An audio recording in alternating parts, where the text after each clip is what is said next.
Hi everyone. In this video, we are going to discuss about the self-preparation mechanism for SEBI Grade A. But उससे पहले I would like to give you a brief update on the status of SEBI Grade A notification. हम सबको पता है कि SEBI Grade A का exam January and में expected था and by that logic the notification should have come out by now.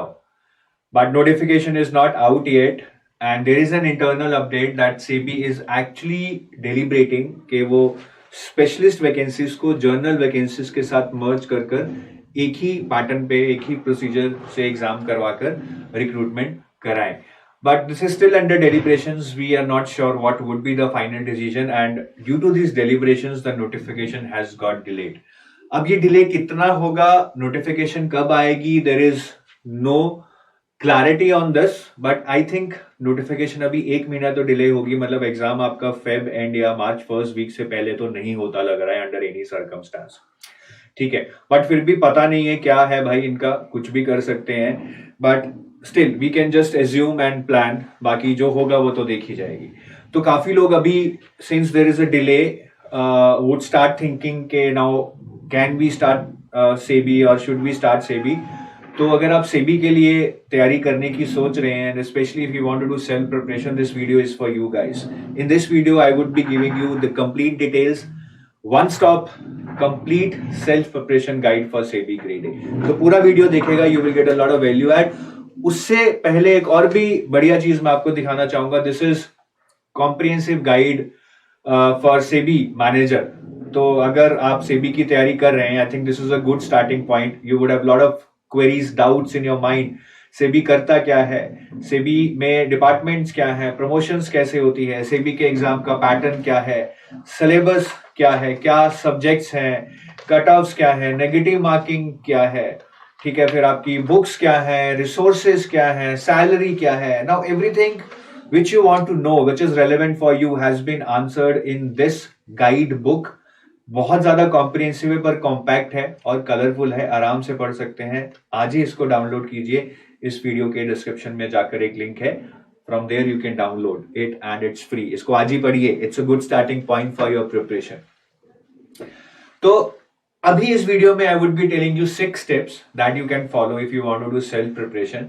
ठीक है, थोड़ा ब्रॉडर लेवल पे बताऊंगा. It will take some effort from your side to implement that.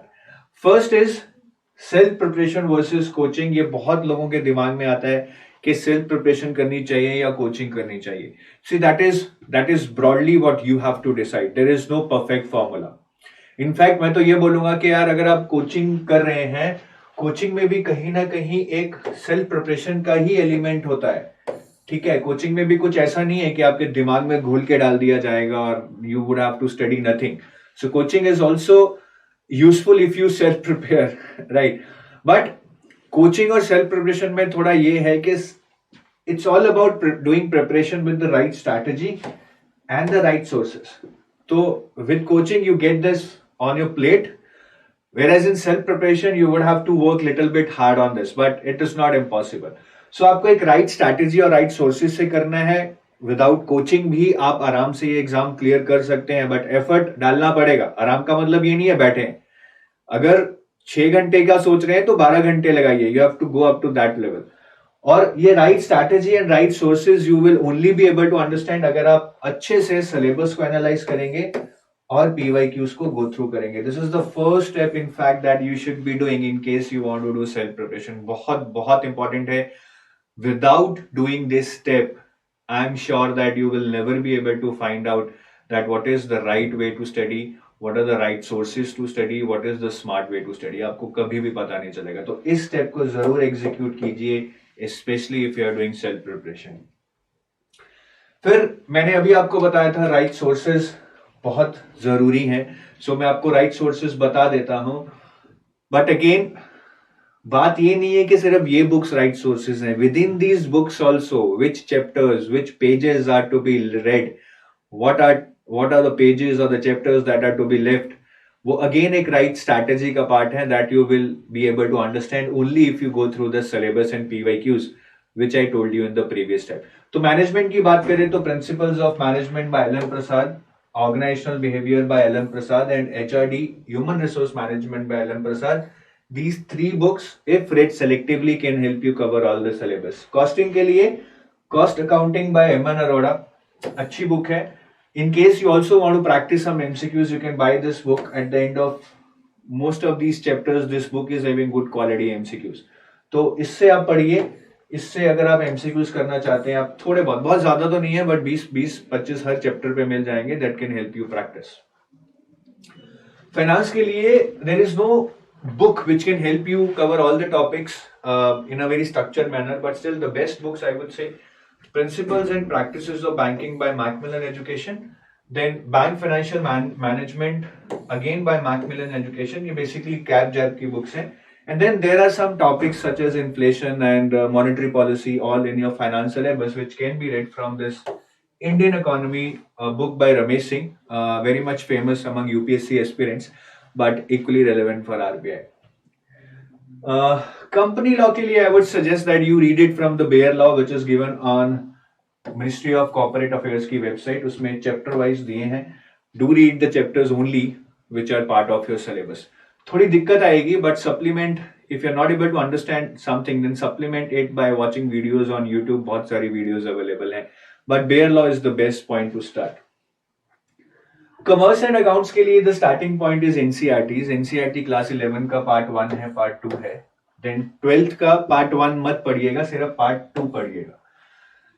Then some of the topics are I think best covered from ICAI material. Intermediate module आता है ICAI का, उसमें से you can cover preparation of financial statements. Very important topic.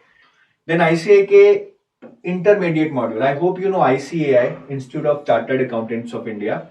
इनके ही intermediate module में से you can cover bonus shares, right shares, ESOPs and buyback. ये 4 topic आप यहां से कर सकते हैं. And then there are accounting standards given in your syllabus. I think वो ICAI से मत कीजिएगा. You can cover it from accounting standards book by DS Rawat. मुझे तो बहुत अच्छी लगी. You can try it. बाकी इकोनॉमिक्स के ऊपर Indian economy by Ramesh Singh, which I also told you in finance. This is for macro. For micro, Principles of Microeconomics by HL Ahuja. ये 2 books आपको पढ़नी पड़ेंगी. माइक्रो पार्ट थोड़ा टफ है, but anyways ठीक है.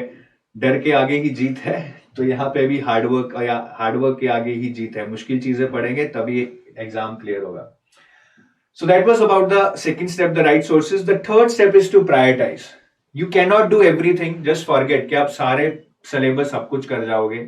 You have to prioritize. पहले क्या करना है, and always start with limited things. ठीक है, सही स्ट्रैटेजी पता लग गई है, सही सोर्सेस मिल गई हैं. Now it's time to prioritise.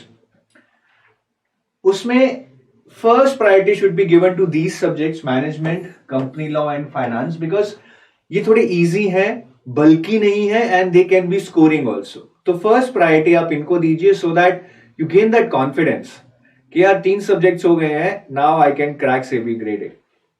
Then priority 2 should be to cover costing, economics, और पेपर 1 का जो भी थोड़ा बहुत करना है. Obviously, I don't expect at this stage you would be studying everything in detail. And revision and practice. मतलब मैंने कॉमर्स एंड अकाउंट्स को प्रायोरिटी 3 दी है, बिकॉज अगर आपको एक सब्जेक्ट छोड़ना भी पड़े, आप छोड़ दीजिए, in my opinion, but do not compromise on revision and practice. That's very very important. ठीक है. और डिस्क्रिप्टिव इंग्लिश भी आप बाद में कर सकते हैं. इतना मतलब कोई घबराने वाली बात नहीं है. Obviously I would have loved if you would have done it before phase 1 itself, but आप बाद में भी कर सकते हैं. Now this prioritization is as per the assumption that you are from non finance, non commerce background. अगर आपका commerce background है, यू कैन मे बी एक अलग तरीके से प्रायोरिटाइज कर सकते हैं, बट तब भी ये प्रायोरिटाइजेशन चलेगा, क्योंकि जो सब्जेक्ट्स हैं कॉस्टिंग, कॉमर्स एंड अकाउंट से आपको आते हैं. इट्स बेटर के जो नहीं आता है आप उस पर पहले पढ़िए. So that was about prioritization. ये बहुत जरूरी है, because if you do not prioritize, you will try to start with everything at one go and you will just be busy, you will not be productive. Fourth is plan. Once we prioritize कि ठीक है इसी sequence में हमें करना है, how do we plan? There has to be definite dates of covering each and every subject. So मेरे according you should first cover management and company law by 5th of January. 15 दिन है, कम नहीं है, but management and company law are not that big. Finance by 20th Jan तक आपके 3 subjects हो जाएंगे. Then you should move on to priority 2, which is costing by 5th of Feb, and meantime you should also start on paper 1. ये 20 जनवरी और 5th Feb के बीच में you should also start on paper 1. फिर economics करेंगे आप, जब आपका 5th Feb का ये खत्म हो जाएगा, you should concentrate on economics and again on paper 1, and by 25th Feb you should be covering this economics also. ठीक है, economics थोड़ा सा माइक्रो पार्ट तंग करेगा, but I think you just need multiple revisions to understand that. बाकी 25th Feb के बाद it's all about revision and practice. जितना टाइम मिलेगा मेरे हिसाब से 10 दिन तो मिलेंगे ही, नहीं तो you have to just manage it somehow. ये प्रायोरिटी 3 है, हो गया तो सही है. अगर एग्जाम और डिले हो गया, do it before phase 1, otherwise do it after phase 2. ठीक है, तो घबराना नहीं है, एक सब्जेक्ट छोड़ने से कोई मौत नहीं आने वाली है हमें. फेज 1 में हम इन 5 सब्जेक्ट्स की बदौलत क्लियर कर सकते हैं. एंड अगेन जब आप इन सब्जेक्ट्स को पढ़ेंगे, you have to further prioritize between them कि मैं कौन से चैप्टर्स को ज्यादा टाइम दूं, कौन से चैप्टर्स को कम टाइम दूं, किस चैप्टर को कितनी डेप्थ तक पढूं. That is again prioritization of the chapters within these subjects. That can also be done if you understand the syllabus and PYQs that I told you in the first step, right? So understanding of syllabus and PYQs has a huge importance in your preparation. 5th, revision and practice. बहुत बहुत जरूरी है ये step. चाहे 25-30% syllabus छोड़ जाओ, do not compromise on revision and practice. And revision has to be done in marathon style, where you keep revising daily, आधा घंटा पौना घंटा लगा के, and in sprint style, जहां पे आखिरी के 10 दिन you will just do revision. And practice में you have to do practice chapter wise questions, ताकि you have clarity that whatever concepts are there you have understood them. For that I think 5 से 10,000 MCQs जितने भी मिले यार, मतलब maybe 10,000 is very much exaggerated figure, but 5,000 MCQs try कीजिए. I've seen in SEBI exam they are asking very standard questions. जितने ज्यादा questions करके जाएंगे, I'm pretty sure that there would be very similar or maybe same questions in the exam that you will find. ठीक है, तो ये कीजिए. और इसके लिए हमारा एक MCQ कोर्स भी है, जिसमें we are giving around I think 5,000 MCQs for paper 2. तो वो आप ले सकते हैं in case you don't have such quantity of MCQs, but ये बहुत बहुत जरूरी है. और मॉक टेस्ट भी दीजिए. 10 तो मिनिमम है, I would say 20 mock test दीजिए. मे बी पेपर 1 के 10 दे दीजिए, बट पेपर 2 के 20 मॉक टेस्ट दीजिए. Again that will help you acclimatize to the exam.